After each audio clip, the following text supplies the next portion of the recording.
Sing lakoni adem ayem, sing nyawang kakean. Ciri-cirinya jilbabnya coklat.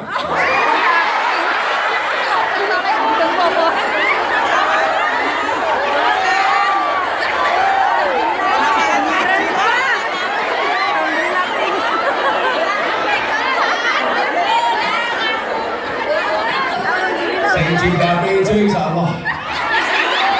Nemen.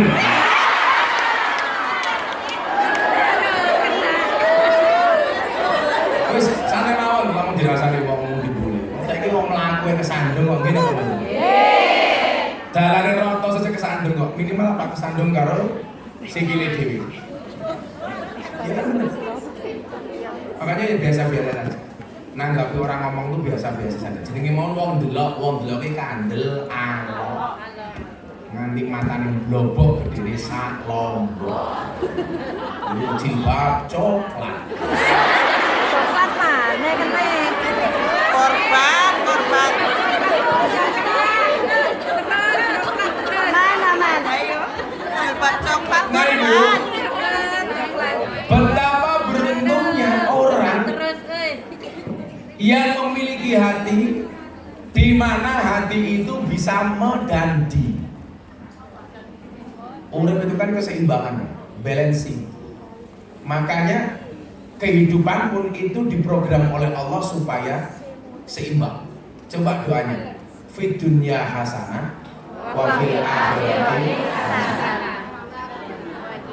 Nah, dari fid dunya hasanah dan wa fil akhirati hasanah itu ternyata menjadi syarat wakina ada benar. Jadi kalau ingin dijauhkan dari api neraka itu kamu harus memiliki dunia yang baik dan akhirat yang baik. Itu kan namanya keseimbangan. Menariknya Ibu, coba Anda lihat. Kita belajar tajwid. Rabbana atina, ketika berbicara dunia itu kita disuruh membacanya dengan idhar. Idhar itu artinya apa? Jelas. Fit dunya. Ini menunjukkan apa? Urusan dunia itu harus jelas. Makanya kamu kerja di Hong Kong sebagai kunyan atau sebagai apapun, itu gajimu juga diperjelas dari awal. Makanya membacanya idhar, fit dunya, bukan idgham, fit Ini artinya apa? Urusan uang itu kita nggak boleh bulat, harus jelas dari awal. Kowe kerja ning Hong Kong sebulan gajinya katakanlah 100 juta kayak Bu Riz umpamanya. Jadi mungkin dhisik toh. Kan iso wae sebulan Bu Riz gajine 100 juta. Amin. Gaji plus ngedol kulkas, ngedol kipas angin.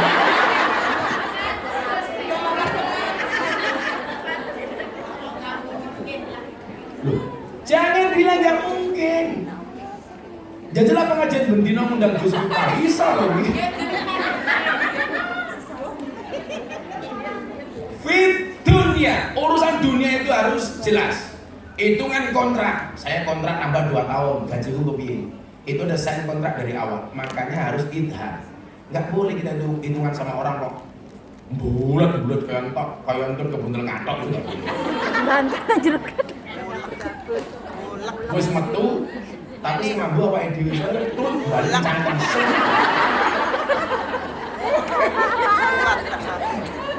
Nah, menjadi orang yang sadar potensi.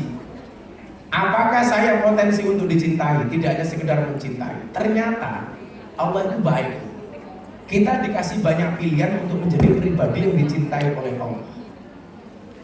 Ada sekian ayat yang bunyinya itu sesungguhnya Allah mencintai titik-titik.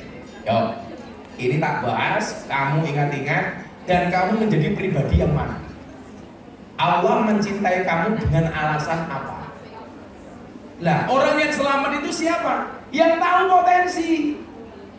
Contoh, potensi saya ning cangkem, kok saya kerja nganggo tangan, yo ora dadi. Potensimu kerja ning tangan, kok kowe kerja nganggo cangkem, yo ora dadi. Karena valikuli sayin maziyah, semua orang itu punya spesialisasi masing-masing. Ya, punya spesialisasi. Dulu orang bilang, orang segalak saya, sekeras saya itu nggak mungkin ngaji di hadapan presiden. Ternyata saya orang muda yang paling sering diundang sama presiden. Kan sih bosmu cangkemmu, kelakuanku ora. daripada banyak pejabat cangkeme harus kelakuane. Orang kita itu aneh, takut dengan makanan haram tapi tidak takut dengan pendapatan wedi karo babi tapi ra wedi karo korupsi. Makanya para kumyan ingat, lebih baik tangan kamu kotor tapi hasilnya bersih daripada banyak pejabat tangannya bersih hasilnya kotor.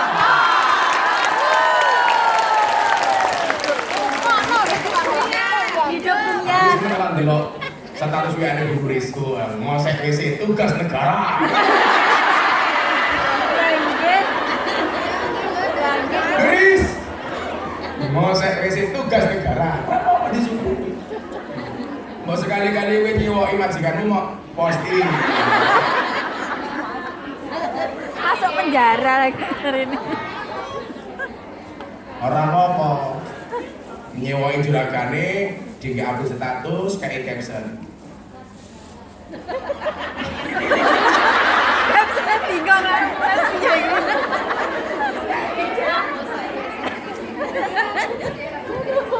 Jaga bayi tuwek. ATM berjalan. Iya, ATM. Silitmu mambu tapi ini dolarku.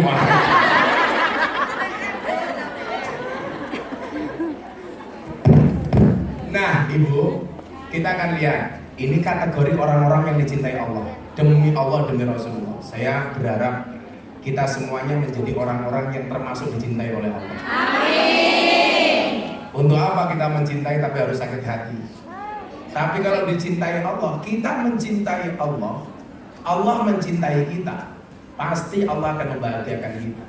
Kalau kita di sini di Hongkong, mohon maaf, dicintai sama codot di sini, belum tentu codot itu bisa membahagiakan kita. Malah sekarang banyak orang dicintai malah duitin entek untuk mereka yang codot-codot laknatullah alaih. Kalau ini juga garangan. Mangan gorengan yang tengah wajian. Cakep. Kalau garangan bunokung yan yo doyan. Ini kategori-kategorinya dilihat. Anda dengarkan baik-baik, dicatat, dimengerti. Ini saya ingin kita semuanya menjadi orang yang minimal salah satunya dicintai oleh Allah. Amin. Kamu dicintai suami kamu, belum tentu suami kamu bisa membahagiakan kamu. Buktinya apa? Kamu di sini. Malah duwe bojo karo ora duwe bojo rasane. Luwe parah. Bojo jare. Begitu wis makan ning Hongkong, nah ternyata luwe enak ra duwe bojo. Kancane bener. Simone ndoro.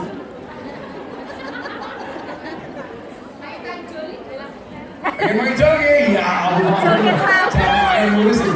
Duwe bojo, takoni bojomu Mas, umurmu piro saiki nggih pun tak joge lawean loro. Kertombo. Boleh kamu romantis sama suami kamu Mas, karena kamu tahu kenapa donat itu bolong? Karena yang butuh hanya cinta kita. Orang jawab, tapi bohong. Kategori orang yang dicintai oleh Allah. Ini landasannya adalah ketika Nabi Muhammad SAW beliau mengatakan, aradallah an takuna mahbuban la muhibban. Allah itu menghendaki kamu tidak hanya menjadi orang yang mencintai, tapi hendaknya dicintai. Ini namanya apa? Timbal balik. Tidak bertepuk sebelah tangan. Sehingga apa? Potensi kita sakit hati itu kecil. Tapi ternyata Ibu, kalau yang mencintai kita itu Allah, tidak akan pernah membuat kita sakit hati. Nah, apa saja kategori orang-orang yang dicintai oleh Allah? Satu, innallaha yuhibbul muhsinin. Allah itu mencintai orang baik. Satu, nanti kita terangkan satu-satu. Insya Allah rampung jam 7 malam. Siap, Bos. Siap.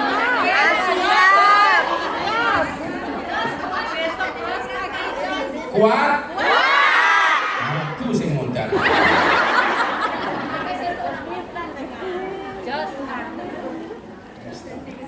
Idealnya ke Hongkong itu sebenarnya ya 2 tahun sekali itu dia. Wow. Mantap, Gus.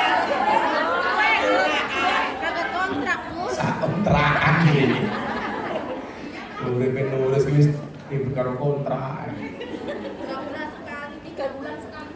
bulan sekali. 2 bulan. Bisa mateng aku nih.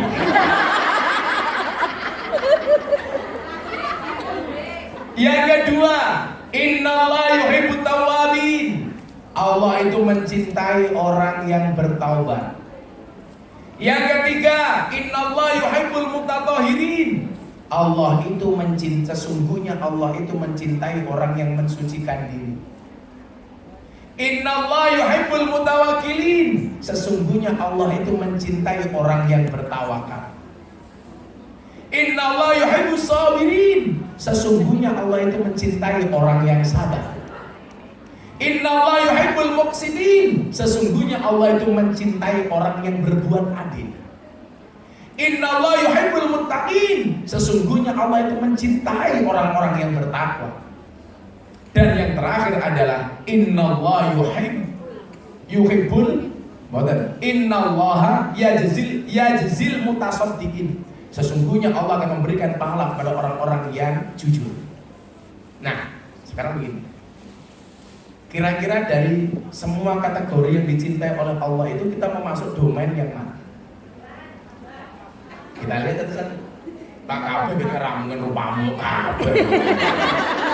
Oh, kamu ingin menjadi orang yang dicintai Allah dengan sekian banyak kategori. Membahagiakan suamimu satu saja kamu tidak mampu. Ya Allah.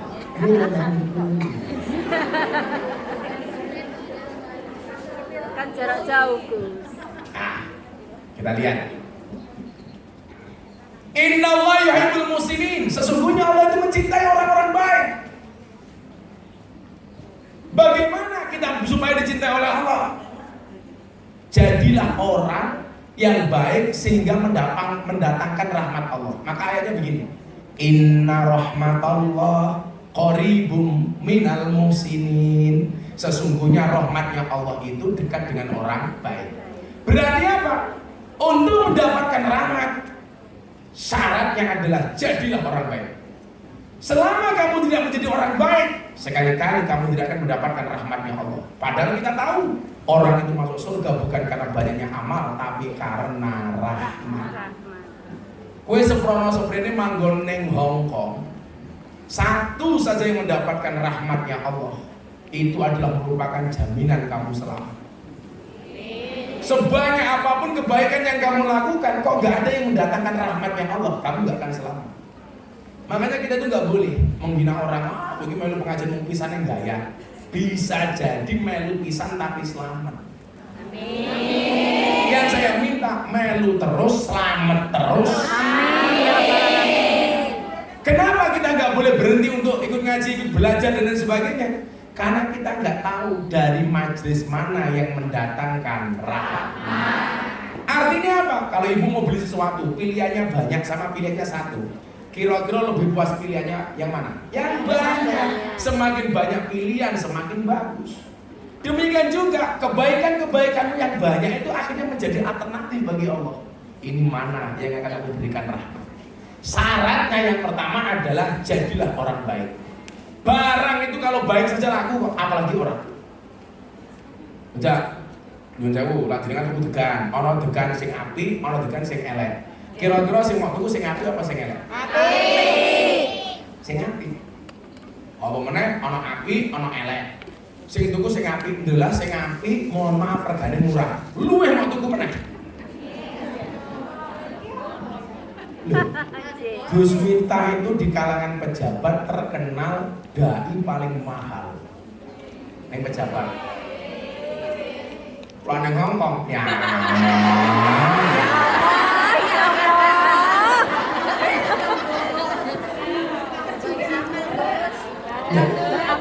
Kan cinta. Walaupun ya terpaksa. Cintamu hanya terpaksa.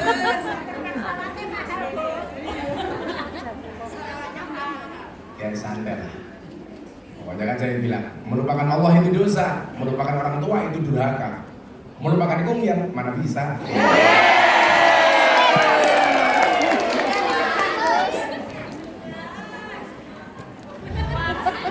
Cemak, serapa cemak. Cuak, cemak. Nah, ada satu ayat bunyinya adalah fastabiqul khairat.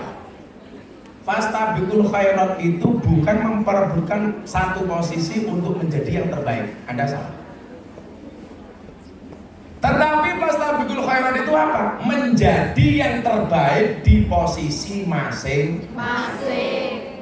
Saya kira gini. Kowe kerja kalau majikan A, Bu Nuris kerja di majikan B. Ini mau bersaing dalam hal apa? Wong cetok nggone dewi-dewi kok. Makanya kalau fastabiqul khairat itu apa? Kamu kerja di A menjadi yang terbaik, kamu kerja di B menjadi yang terbaik. Maka saya itu kok aneh. Oh, sekarang banyak pendatang baru, ustadz baru, ini saingan. Saingan dalam hal apa? Saya kemarin ditelepon sama teman ustadz, lah Gus Mintan tiap hari ngaji, aku sepi Gus. Kalau saya itu gak diundang ngaji, orang malah seneng. Kenapa? Berarti orang itu sudah baik, gak butuh ngaji lagi. Dene kita itu masih mau ngaji karena kita merumangsani belum baik. Sehingga kalau orang mengatakan, wah jobku didik Gus, gue goblok meneng, sejak kapan ngaji itu job? Loh, benar? Kalau saya nggak dapat undangan ngaji, saya masih punya pondok kok. Aku bisa ketemu santriku kok. Aku bisa mulang kok. Apa bedanya aku mulang awak karo mulang santriku ning pondok? Apa padha-padha ae. Mau lalu untuk mulang santriku. Aku mulang santri gede dadi kiai duwe santri mulang pahalaku ngalir terus. Lah nggak jadi nulis, ora iso-iso.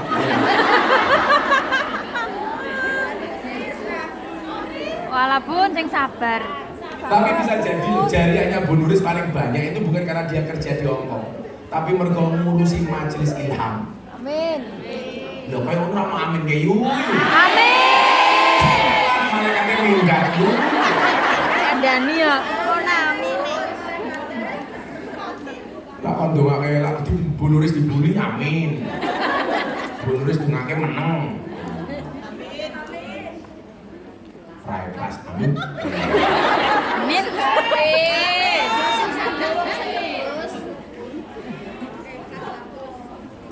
Maksud saya apa? Kita itu ditakdir dengan kebaikan masing-masing. Baiknya Miftah mergo cangkeme umpama. Baiknya jenengan mergo tumindake. Oh iya, aku ditakdir ini bukan sebuah kehinaan sopo. Bilang Anda kerja di sini kehinaan. Enggak, bagi saya ini adalah sebuah kemuliaan yang luar biasa. Karena derajat orang itu adalah ketika dia bermanfaat. Amal yang baik itu adalah sururun tudkhiluhu ala muslim taksifu anhu kurbatan. Yang kita bisa memberikan kebahagiaan kepada orang untuk menghilangkan segala kesusahan dan keribetan. Anda kesini dalam rangka apa? Memberikan kebahagiaan bagi keluarga, memberikan kebahagiaan bagi anak-anaknya, betul? Memberikan kebahagiaan bagi keluarganya. Ini amal yang paling utama menurut Allah. Gara-gara kamu kerja kesini di sini, tiap bulan kamu bisa kirim dolar. Dodone malah. Keluargamu di rumah bahagia. Ternyata menurut Nabi itu adalah amal yang paling utama.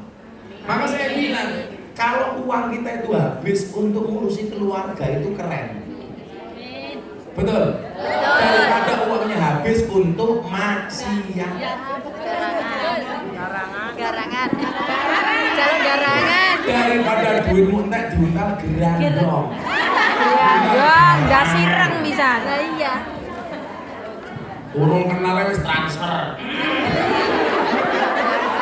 Wong iki kok. Gimana dulu? Nah, sing ini biasanya jilbabe ireng.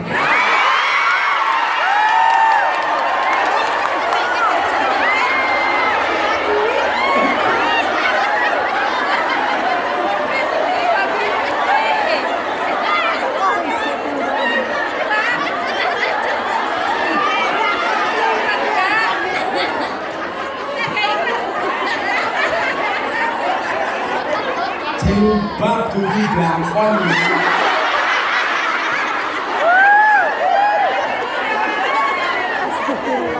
Aduh manggone, Gus. Mungkin begitu gara-gara minggat, gawe status WA. Aku nggak bisa hidup tanpamu. Tolong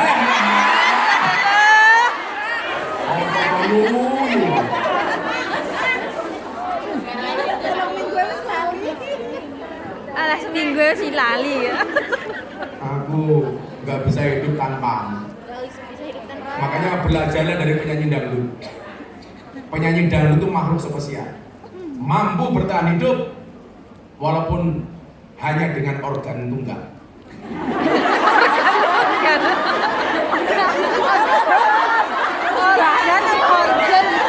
Dari organ Tunggal apa? dan itu kan gua hadro aja. Lungkat prok ya.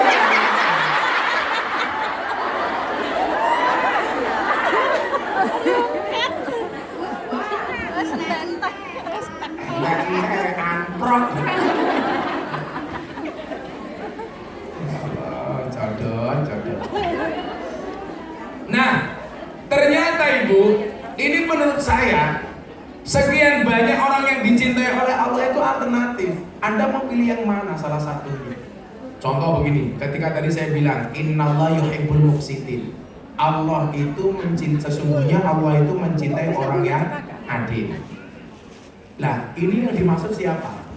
Ayat ini harus dipahami oleh para pejabat.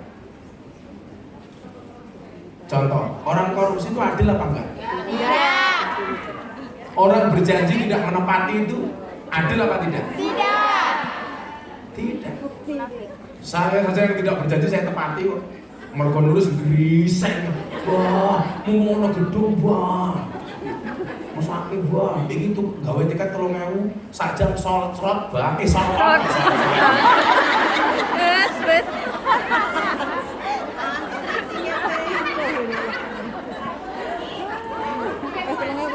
Malah sajrit ya. Wis ngantri ae. Aku bagi loro. Pembukaannya banyak yang beli tiket. Yasin belum dimulai. Oh, ibu pengen diyasini. Oke.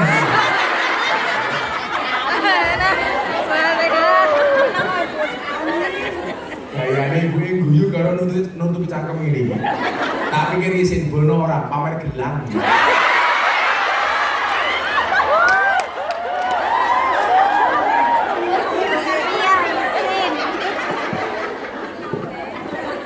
Pinter. Beda Gelang kalau sampai ini jelas atau ngomong ini. Khawatir gelang kalian metal.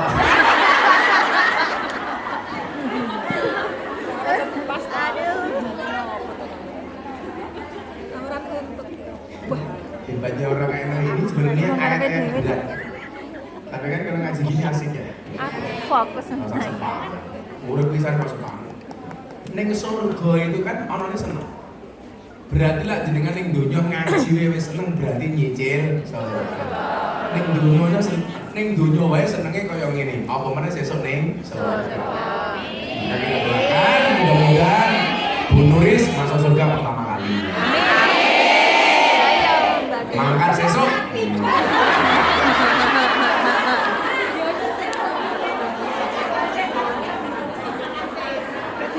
Ayo mami kayak barang yang ngopo.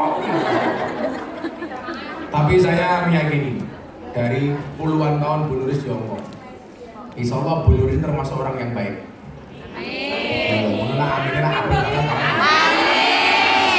Insya Allah Bu Nuris termasuk orang yang baik. Nuris, dongake malah ngomong-ngomongan dewe. Tapi mau ayo ini sopo? Orang gede kiai nih.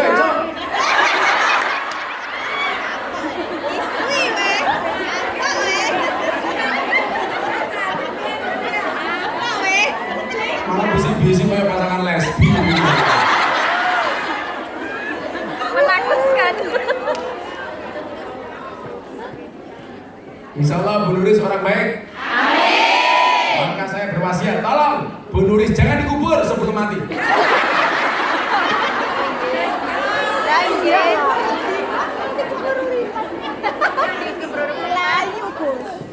Innallaha yuhibbul muqsitin itu lebih tepat untuk pejabat. Kue ditakdir jadi pejabat. Ya kamu harus adil. Ciri keadilan itu apa? Kebijakan sesuai dengan kebutuhan rakyat. Tidak boleh mengkhianati kepercayaan rakyat. Makanya kalau di Indonesia saya bilang, kok di jalan banyak mendadak orang ramah, murah senyum. Saya curiga jangan-jangan caleg. Iya Gus, biasanya ngono. Betul? Mendadak banyak orang suka pengajian. Jangan-jangan tanda-tanda pemilu sudah dekat. Betul? Betul. Kok para pejabat bos mulai seneng sowan kiai, itu tanda-tanda akan ada pemilihan umum. Sokok menyokok. Apa sih disokok? Arrosi wal murtasi finar. Sing nyogok karo sing disogok sama-sama di neraka. Pertanyaan saya, ibu-ibu kungyan pilih mana? Nyogok apa disogok? Disogok.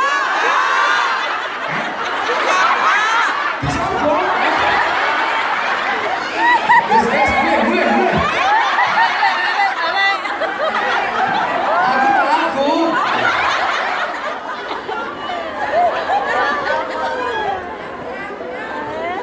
Bubar. Sogok-sogokan. Tapi itu Bu, apapun besok pilihannya perbedaan, jangan sampai memecah belah majelis ilham, betul? Jangan sampai persaudaraan sesama BMI yang ada di Hongkong rusak hanya gara-gara beda pilihan presiden, setuju? Setuju. Umpamanya kula kalau jenengan beda ya rapopo. Wis biasa nek padha alhamdulillah.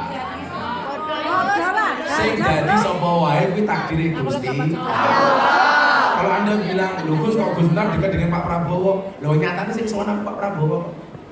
Pondok saya itu terbuka untuk semua capres. Saya umumkan, calon presiden yang mau nyalon silakan datang ke pondok saya.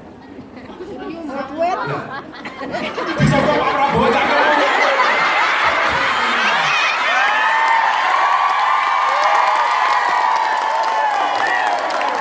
Sandan bukan.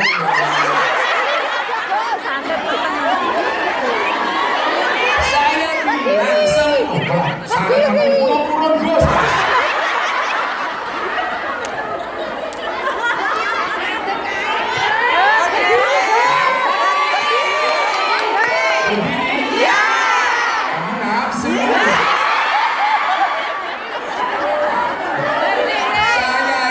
Dianggap tokoh masyarakat, dianggap tokoh publik, dianggap punya pesantren.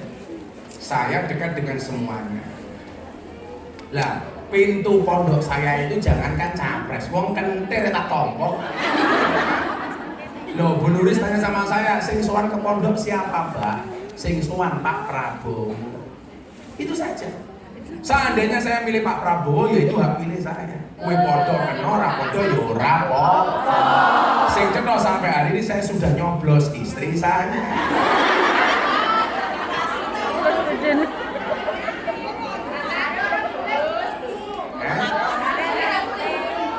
Apa nih? Ya dulu. Mulai sebulan ini ya. Aku mulai seminggu demi ngeboti awakmu. Ini yo, selawatan di sini yo, yo, aku rasa sampai congkrang, hanya gara-gara bisa pilihan gini apa bener? Sampai mana?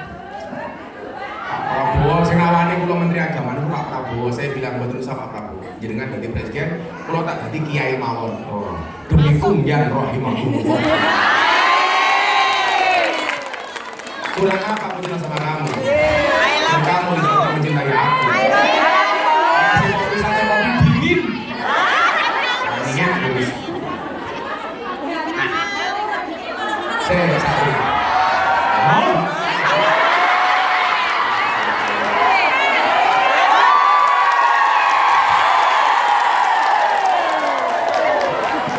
Api baju dia.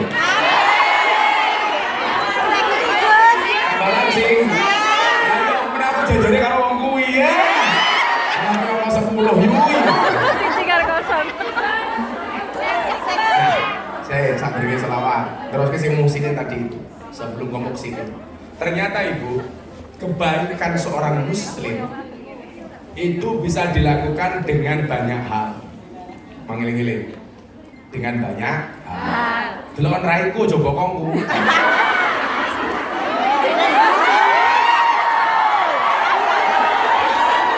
Kuwi ngono, lemu, slonjor.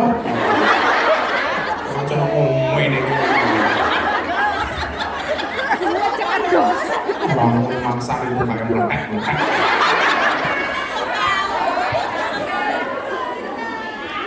Ya bingung saya kamera. Bingung kan?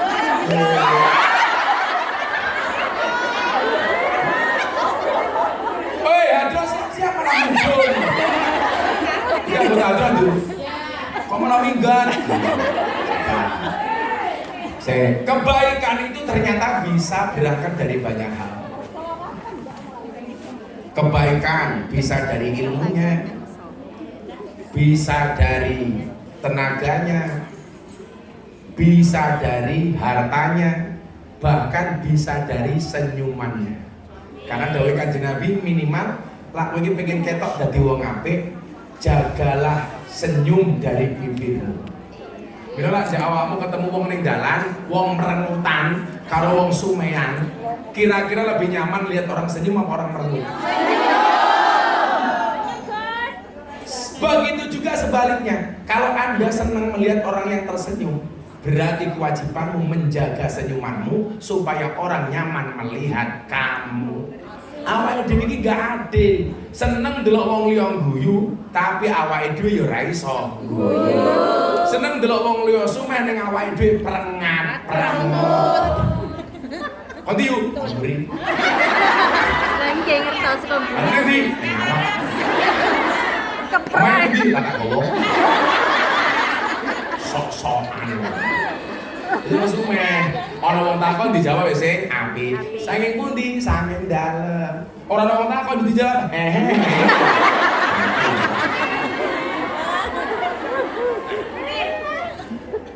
Coba sekarang dilihat. Potensimu sekarang berbuat baik dari apa? Gus Miftah itu berbuat baik dengan sedikit ilmunya. Kalau niku pelayan ngalor ngidul. Pulau ini Jambi, Bu, ya Allah, perjalananku dari bandara masih 6 jam. Bedalane ya Allah. Jambi podo karo Lampung. Ono Lampung iki. Lampung rupa-rupa kaya gajah kabeh. Aku lungguh ning kiwa, mobil mlaku mencelat tengen. Lungguh tengen mencang kiwa, bluk. Ya Allah serasa jangan ngono. Ngono kuwi tak wis dalane elek ning Lampung kuwi. Aku di pengalaman yuk.